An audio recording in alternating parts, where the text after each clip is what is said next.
ಹರೇ ಓಂ. ಎಲ್ಲರಿಗೂ ನಮಸ್ಕಾರ. ಸಣ್ಣ ಕಥೆ, ಒಳ್ಳೆಯ ಸಂದೇಶ. ಒಂದು ಆಶ್ರಮದಲ್ಲಿ ಒಂದಿಬ್ಬರು ಶಿಷ್ಯರು ವಿದ್ಯೆ ಕಲೀಲಿಕ್ಕೆ ಹೋಗಿರ್ತಾರೆ. ಅವರಿಬ್ಬರದು ವಿದ್ಯೆ ಮುಗೀತದ. ಆಶೀರ್ವಾದ ಮಾಡಿ ಗುರುಗಳು ಕಟ್ ಕಳಿಸ್ತಾರೆ ಅವ್ರ ಊರಿಗೆ. ಬರುವ ಹಾದಿ ಮಾರ್ಗದಲ್ಲಿ ಮಧ್ಯದಲ್ಲಿ ಇಬ್ಬರು ಮಾತಾಡ್ಕೊಂಡು ಬರ್ತಾರೆ. ಸಂಸ್ಕೃತ ಕಲ್ತಿರ್ತಾರೆ. ಸಂಸ್ಕೃತದಲ್ಲಿ ಶ್ಲೋಕಗಳನ್ನು ಹೇಳ್ತಾ ಒಬ್ಬತ್ತ ಹೇಳ್ತಾನ, ಪ್ರಾರಬ್ಧ ದೈವ ಇದೇ ಪ್ರಧಾನ, ಅದರಲ್ಲಿ ಏನಿದೆ ಅಷ್ಟು ಸಿಗ್ತದೆ, ಉಳ್ಕಿದ್ದು ಸಿಗೋದಿಲ್ಲ. ಇನ್ನೊಬ್ಬತ್ತ ಹೇಳ್ತಾನ, ನಮ್ಮ ಕರ್ಮ, ನಮ್ಮ ಶ್ರಮ, ರಾಜಾಶ್ರಯ ಇತ್ತಂದ್ರೆ ಎಲ್ಲ ಸಿಗ್ತದೆ. ನಿಮ್ಮ ಪ್ರಾರಬ್ಧ ದೈವ ಏನೂ ಬೇಕಾಗೋದಿಲ್ಲ. ರಾಜ ಮನಸ್ಸು ಮಾಡಿದರೆ ಏನು ಬೇಕಾದ್ರೂ ಮಾಡ್ಬೋದು. ಯಾರು ಬೇಕಾದ್ರೂ ರುಂಡಚ್ಛೇದನ ಮಾಡ್ಬೋದು, ಯಾರನ್ನ ಪ್ರಾಣ ರಕ್ಷಣೆ ಮಾಡ್ಬೋದು, ಯಾರಿಗೆ ದಾನ ಕೊಡ್ಬೋದು. ರಾಜ ಏನು ಅನ್ಕೊಂಡಿದ್ದಾಗ್ತದೆ. ರಾಜನ್ನೇ ಮೇನ್. ಅವಾಗ ಇಬ್ಬರು ವಾದ ಮಾಡ್ತಾ ಮಾಡ್ತಾ ರಾಜನ ಹತ್ರ ಬರ್ತಾರೆ. ರಾಜಗೆ ಹೇಳ್ತಾರ, ರಾಜ ಈತ ಎಲ್ಲ ದೈವನೇ ಅಂತಾನ, ನಾನು ನಿಮ್ಮ ಆಶೀರ್ವಾದ ಅನುಗ್ರಹ ಇತ್ತಂದ್ರೆ ಏನು ಬೇಕಾದ ಆಗ್ತದ ಅಂಥೇಳಿ ನಾನು ಹೇಳಿಕತ್ತೀನಿ. ಅವಾಗ ರಾಜ ಹೇಳ್ತಾನ, ನೀವು ನಾಳೆ ಬರ್ರಿ, ಈ ವಿಷಯವಾಗಿ ನಿಮ್ಗೆ ಹೇಳ್ತೀನಿ. ಮರುದಿವ್ಸ ಇಬ್ಬರು ಹೋಗ್ತಾರೆ. ಇಬ್ಬರಿಗೆ ಒಂದೊಂದು ಗಿಫ್ಟ್ ಕೊಡ್ತಾನೆ ರಾಜ. ತಗೊಳ್ರಿ, ಒಂದು ತಿಂಗಳ ನಂತರ ಬರ್ರಿ, ನಿಮ್ಮ ಅನುಭವ ನಿಮ್ಮ ತಿಂಗಳಲ್ಲಿ ಹ್ಯಾಕ್ ಕಳೀತು ಅದನ್ನೆಲ್ಲ ಹೇಳ್ರಿ ನನಗೆ. ಇಬ್ಬರು ಗಿಫ್ಟ್ ತೊಗೊಂಡು ಹೋಗ್ತಾರೆ. ಹಸಿವೆ ಆಗಿರ್ತದ. ಮಾರ್ಗ ಮಧ್ಯದಲ್ಲಿ ತೆಗೆದು ಏನು ಕೊಟ್ಟಾನ ರಾಜ ಅಂತ ಇಬ್ಬರು ಗಂಟೆಗಳನ್ನು ತೆಗಿತಾರೆ. ಒಬ್ಬತ್ತಿಗ ಕುಂಬಳಕಾಯಿ, ಏನೂ ಇರೋದಿಲ್ಲ, ಒಂದು ಕುಂಬಳಕಾಯಿ. ಇನ್ನೊಬ್ಬತ್ತಿಗ ತುಪ್ಪದಲ್ಲಿ ಮಾಡಿದಂಥ ಘಮ ಘಮ ಒಳ್ಳೆ ಮಿಠಾಯಿ. ಆ ಮಿಠಾಯಿ ನೋಡಿ ಅತ್ತಗ ಬಾಯಲ್ಲಿ ನೀರು ಬರ್ತಾವ ಕುಂಬಳಕಾಯಿ ಇದ್ದವನಿಗೆ.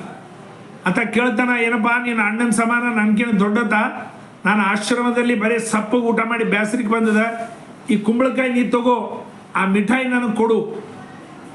ಸರಿ, ವಯಸ್ಸಿನಲ್ಲಿ ಸಣ್ಣತ ತಮ್ಮ ಇದ್ದಂಗೆ ಅಂತೇಳಿ ತಗೋಪ್ಪ ತಿನ್ನು, ಬ್ಯಾರು ಬೇಡ ಅಂತಾರಂತ ಮಿಠಾಯಿ ಎಲ್ಲ ಕೊಟ್ಬಿಡ್ತಾನೆ. ಕುಂಬಳಕಾಯಿ ತೊಗೊಂಡಂತ ಮನೆಗೆ ಹೋಗ್ತಾನೆ. ಇವ ಮಿಠಾಯಿ ತಿನ್ಕೋತ ಮನೆಗೆ ಹೋಗ್ತಾನೆ.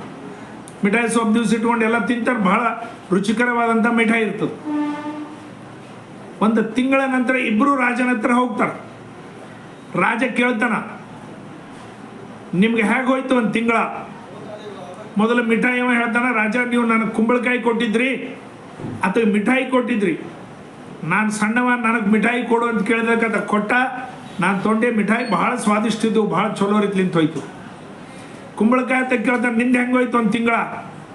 ರಾಜ, ನಾನು ಕುಂಬಳಕಾಯಿ ಒಡೆದೆ, ಅದರಲ್ಲಿ ಮುತ್ತು ರತ್ನ ವಜ್ರ ವೈಡೂರ್ಯಗಳೆಲ್ಲ ತುಂಬಿತ್ತು. ಬಹಳ ಆನಂದ ಆಯಿತು ನನಗೆ. ಅದಕ್ಕೆ ನಂದೆಲ್ಲ ಕಷ್ಟಗಳೆಲ್ಲ ತೀರಿ ಹೋಗಿಬಿಟ್ಟು. ಅವಾಗ ರಾಜ ಹೇಳ್ತಾನ, ನೀನು ನನಗೆ ವರ್ಣನೆ ಮಾಡಿದ್ದಿ, ನನಗೆ ಇದು ಮಾಡಿದ್ದಿ, ನೀ ಚಲೋ ಆಗಿಲ್ಲ ಅಂತೇಳಿ ನಾನೇ ಹೋಲ್ಗಳು ಹಾಕಿ ಅದರಲ್ಲೆಲ್ಲ ವಜ್ರ ವೈಡೂರ್ಯ ಅವೆಲ್ಲ ತುಂಬಿದ್ದೆ. ಆ ಕುಂಬಳಕಾಯಿ ನಿನಗೆ ಸಿಗ್ತದೆ ಅಂತೇಳಿ ನಾನು ಕೊಟ್ಟರೆ ನೀ ಅವನಿಗೆ ಯಾಕೆ ಕೊಟ್ಟೆ ಅಂತ ಹೇಳ್ತಾನೆ. ಅದು ಹೇಳ್ತಾನೆ, ನನಗೆ ಏನು ತಿಳಿದಿಲ್ಲರಿ, ಅದ್ರಾಗ ಇದ್ದಿದ್ದು ನನಗೆ ಗುರ್ತೇ ಇಲ್ಲ, ಆ ಮಿಠಾಯಿ ವಾಸನೆ ನೋಡಿ ನಾನು ಕೊಟ್ಟೆ. ಅವಾಗ ರಾಜ ಕೂಡ ತಿಳಿತದ, ಪ್ರಾರಬ್ಧ ದೈವ ಇದೇನದ, ಇದು ಬಹಳ ಮಹತ್ವದ. ನೋಡ್ರಿ, ನಮ್ಮ ದೈವ ಎದರ್ಲಿಂತ ನಿರ್ಣಯ ಆಗ್ತದ? ಪ್ರಾರಬ್ಧ ಕರ್ಮದಲಿಂತ ನಿರ್ಣಯ ಆಗ್ತದೆ. ಅದಕ್ಕೆ ಹಳ್ಳಿಯಲ್ಲಿ ಸಹಿತ ನೀವು ಅಲ್ಲೆಲ್ಲಿ ಮಾತಾಡೋಕಲ್ಕ ನೋಡ್ರಿ, ಹೇಳ್ತಾರ, ಒಬ್ಬನಿಗೆ ಭಾಳ ಕಷ್ಟಗಳು ಬಂದ್ರೆ ಏನೋ ಕರ್ಮ ಮಾಡ್ಯಾನಪ್ಪ, ಒಂದು ಕೆಟ್ಟ ಕರ್ಮ ಯಾವುದೋ ಜನ್ಮದಾಗ ಮಾಡಿದ ಪಾಪದ ಫಲ ಅನುಭವಿಸ್ಲಿಕ್ಕತ್ತಾನ. ಒಬ್ಬನಿಗೆ ಎಲ್ಲ ರೀತಿ ಉನ್ನತಿ, ಅವನಿಗೆ ಐಶ್ವ ಆರಾಮ ಎಲ್ಲ ಇರ್ತದ. ಅವನಿಗೆ ಹೇಳ್ತಾರ, ಹೋದ ಜನ್ಮದಲ್ಲಿ ಒಳ್ಳೆ ಕರ್ಮ ಮಾಡ್ಯಾನಪ್ಪ, ದಾನ ಧರ್ಮ ಮಾಡಿರ್ಬೇಕು, ಹೋದ ಜನ್ಮದಲ್ಲಿ ಏನೋ ಮಾಡಿದ್ದಾನ, ಅದಕ್ಕೆ ಈ ಜನ್ಮದಲ್ಲಿ ಎಲ್ಲ ಅನುಭವಿಸ್ಲಿಕ್ಕತ್ತಾನ. ಅಂದ್ರೆ ನಮ್ಮ ಕರ್ಮದಿಂದ ನಮ್ಮ ಫಲ ನಿರ್ಣಯ ಆಗ್ತದೆ. ಗೀತಾ ಒಳಗೆ ಸಹಿತ ಅದೇ ಹೇಳ್ತಾನೆ ಕೃಷ್ಣ ಪರಮಾತ್ಮ, ಜೈಸಾ ಕರ್ಮ ಕರೆಗ ವೈಸಾ ಫಲ ದೇಗ ಭಗವಾನ್. ನೀನು ಏನು ಕರ್ಮ ಮಾಡ್ತಿದ್ದೋ ಅದೇ ರೀತಿ ಫಲ ಸಿಗ್ತದ. ಅದಕ್ಕೆ ನಾವು ಒಳ್ಳೆ ಕರ್ಮಗಳನ್ನು ಮಾಡಬೇಕು. ಹೋದ ಜನ್ಮದ ನಮ್ಮ ಕೈಯಾಗಿಲ್ಲ, ಈ ಜನ್ಮದಲ್ಲಿ ಒಳ್ಳೇದು ಮಾಡೋಣ. ನೇಕಿಕರ್ ತರಿಯ ಮೇದಾಲ್, ಒಳ್ಳೇದು ಮಾಡಿ ಮರ್ತು ಬಿಡ್ರಿ ಅಂತ ಹೇಳ್ತಾರೆ. ಇನ್ನೊಂದು ನಮ್ಮ ಪ್ರಾರಬ್ಧ ಅಂಬದೇನದ, ಅದು ಕೂಡ ಬಹಳ ಪವರ್ಫುಲ್ ಆಗಿ ಕೆಲಸ ಮಾಡ್ತದೆ. ಅದು ಕರ್ಮ ಆಧಾರಿತವಾಗೇ ಇರ್ತದೆ. ಅದಕ್ಕೆ ಒಂದು ಕಡೆ ಸುಭಾಷಿತದಲ್ಲಿ ಹೇಳ್ತಾರೆ, ಯದ್ಧಾತ್ರ ನಿಜ ಫಾಲ ಪಟ್ಟ ಲಿಖಿತಂ ಮೇರೌಚ ನಾತೋಧಿಕಂ ಧನಂ ತದ್ಧೀರೋ ಭವ ವಿತ್ಸು ವತ್ಸು ಕೃಪಣಂ. ಇದು ಪೂರ್ಣ ಶ್ಲೋಕದ. ಅಂದ್ರೆ ಇದರ ತಾತ್ಪರ್ಯ ಏನಪ್ಪ ಅಂದ್ರೆ, ಧಾತ್ರ ಅಂದ್ರೆ ಭಗವಂತ, ನಿಮಗೆ ವಿಧಿ ಬರೆದವ, ನಿನಗೇನು ಬರ್ತಿದ್ದಾನೆ ಅಷ್ಟೇ ನಿನಗೆ ಸಿಗ್ತದ. ಅದ್ರೊಬ್ಬರು ಉದಾಹರಣೆ ಏನು ಕೊಡ್ತಾನ, ಇಬ್ಬರು, ಒಬ್ಬ ಕೊಡ, ಒಬ್ಬ ಬಿಂದಿಗೆ ತೊಗೊಂಡು ಒಂದು ಕಡೆ ನದಿಗೆ ಹೋಗ್ತಾನೆ ನೀರು ತರಲಿಕ್ಕೆ. ನದಿಯಲ್ಲಿ ನೀರು, ಜಗ್ಗೆ ನೀರು ಪ್ರವಾಹ ಇರ್ತದ. ಇಬ್ಬರು ನೀರು ತುಂಬಿಕೊಂಡು ಮನೆಗೆ ಬರ್ತಾರ. ಆ ತಂಬಿಗೆ ಒಳಗೆ ನೀರು ತಂದವ ಕೇಳ್ತಾನ, ಏನಪ್ಪ ನದಿಯಲ್ಲಿ ಅಷ್ಟು ನೀರವ, ನನಗೆ ಸ್ವಲ್ಪ ಬಂದವ, ನಿನಗೆ ಜಗ್ಗೆ ಬಂದವ, ನಿನಗೆ 10 ತಂಬಿಗೆ ಬಂದವಲ್ಲ ಅಂತ ಹೇಳ್ತಾನ. ಹುಚ್ಚಪ್ಪ, ನನ್ನ ಪಾತ್ರ ದೊಡ್ಡದದ, ನಂದು ಕೊಡ ಅದ, ನಿಂದು ಸಣ್ಣ ತಂಬಿಗೆ ಅದ.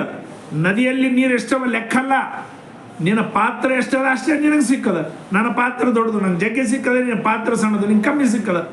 ಹಂಗೆ ಈ ಪ್ರಪಂಚದಲ್ಲಿ ಏನು ಬೇಕಾದ ಸಂಪತ್ತು ನಮ್ಮ ದೈವದಾಗ ಏನದು ಅಷ್ಟೇ ನಮಗೆ ಸಿಗ್ತದೆ. ಕೊಟ್ಟರು ಕೂಡ ರಾಜ ಹೆಂಗೆ ಮುತ್ತು ರತ್ನ ತುಂಬಿ ಕೊಟ್ಟರು ಕೂಡ ಆ ಕುಂಬಳಕಾಯಿ ಇನ್ನೊಬ್ಬನಿಗೆ ಕೊಟ್ಬಿಟ್ನೋ ಆ ರೀತಿ ಬಂದು ಕೂಡ ಹೋಗಿಬಿಡ್ತದ. ಅದಕ್ಕೆ ನೆಕೀಕರ್ ದರಿಯಾ ಮೇದಾಲ್, ಒಳ್ಳೇದು ಮಾಡ್ರಿ ಅಂತೇಳಿ ನಮ್ಮ ಶಾಸ್ತ್ರಿಗಳು ನಮ್ಮ ಹಿರಿಯರೆಲ್ಲ ಹೇಳ್ತಾ ಇರ್ತಾರೆ. ಆದರೂ ಇದು ಕಲಿಯುಗ, ಭಾಳ ಜಾಗೃತಿ ಇರಬೇಕು. ಒಳ್ಳೇದು ಮಾಡಿ ಅಂದ್ಕೋದು ಭಯಂಕರ ಒಳ್ಳೆಯವ್ರು ಆಗಬೇಡ್ರಿ. ಆದರೂ ಕೂಡ ಡೇಂಜರಸ್ಸೇ. ಒಬ್ಬ ಯಾರೋ 100 ರೂಪಾಯಿ ಭಿಕ್ಷದವನಿಗೆ ಕೊಟ್ಟ, ಆ ಭಿಕ್ಷವ 90 ರೂಪಾಯಿ ವಾಪಸ್ ಕೊಟ್ಟ. ಅತಂದ ಇಟ್ಕೋ, ಇರಲಿ, ಏನಾಗೋದಿಲ್ಲ, ಹೋಗಂತ. ಅತಂದ ಬೇಡ್ರಿ, ನಾನು ಹಿಂಗೆ ಕೊಡ್ತಿದ್ದೆ, ಈ ಪರಿಸ್ಥಿತಿ ಬಂದೀನಿ. ಹಂಗೆ ನಾವು ಎಲ್ಲೆಂದ್ರಲ್ಲಿ ಸಹಿ ಮಾಡೋದು, ಯಾರಿಗಂದ್ರೆ ಅವರಿಗೆ ಸಹಾಯ ಮಾಡೋದು, ಯಾರಿಗಂದ್ರೆ ಅವರಿಗೆ ಗ್ಯಾರಂಟಿಗಳು ಕೊಡೋದು, ಭಾಳ ಜಾಗೃತಿಯಿಂದ ಇರಬೇಕು. ಎಲ್ಲ ಕಡೆ ನಮ್ಮ ದೋಸ್ತರು, ನಮ್ಮ ಮಿತ್ರರು, ನಮ್ಮವರು, ನಮ್ಮ ಅಂದುಕೊಂಡವರೇ ಬೆನ್ನಲ್ಲಿ ಚೂರಿ ಹಾಕ್ತಾರೆ. ಭಯಂಕರ ಡೇಂಜರಸ್ ಇರ್ತಾರೆ. ಗೋಮುಖ ವ್ಯಾಘ್ರ, ಆಕಳ ಮಾರಿ ಹುಲಿಯ ಮನಸ್ಸು ಇರ್ತದೆ. ಅಂಥವ್ರಲಿಂದ ಭಾಳ ಜಾಗೃತಿ ಇರಬೇಕು. ಅದು ಅನುಭವ ಆದಮೇಲೆ ಬರ್ತದೆ. ನಮಗೂ ಕೂಡ ಅಂತ ಭಾಳಷ್ಟು ಅನುಭವ ಆಗೈತೆ. ಈಗ ಜ್ಞಾನ ಬಂದದ್ದು, ಅನುಭವ ಆದಮೇಲೆ ಮನುಷ್ಯ ಪರ್ಫೆಕ್ಟ್ನೆಸ್ ಬರ್ತದೆ. ಒಬ್ಬತ್ತಿಗೆ ಕೇಳಿದ್ರೆ ನೀವೆಲ್ಲ ಇಷ್ಟು ಪರ್ಫೆಕ್ಟ್ ಇದ್ದೀರಿ ಸರ್, ಹೇಗೆ? ಇಲ್ಲಪ್ಪ, ನನ್ನ ಅನುಭವದಿಂದ ನಾನು ಇಷ್ಟು ಪರ್ಫೆಕ್ಟ್ ಇದ್ದೀನಿ. ಸರ್, ಈ ಅನುಭವ ಎಲ್ಲ ಹೇಗೆ ಬಂತು? ಭಾಳ ತಪ್ಪುಗಳನ್ನು ಮಾಡಿದೆ, ಅನುಭವ ಬಂತು. ಅಂದರೆ ತಪ್ಪುಗಳ ಮಾಡಿ ಅನುಭವ ಹೊಂದಿ ಈ ರೀತಿ ಪರ್ಫೆಕ್ಟ್ನೆಸ್ ಬರ್ತಂತ ಮನುಷ್ಯಗೆ. ಕಾರಣ ನಾವು ಸಹಿತ ಜಾಗೃತವಾಗಿರಬೇಕು, ಮಾಡಬೇಕು ಒಳ್ಳೆಯ ಕೆಲಸ. ಅದಕ್ಕೊಂದು ಲಿಮಿಟೇಷನ್ ಇಟ್ಕೋಬೇಕು. ಯಾರಿಗೆ ಸತ್ಪಾತ್ರಗೆ ದಾನ, ಸತ್ಪಾತ್ರೆಗೆ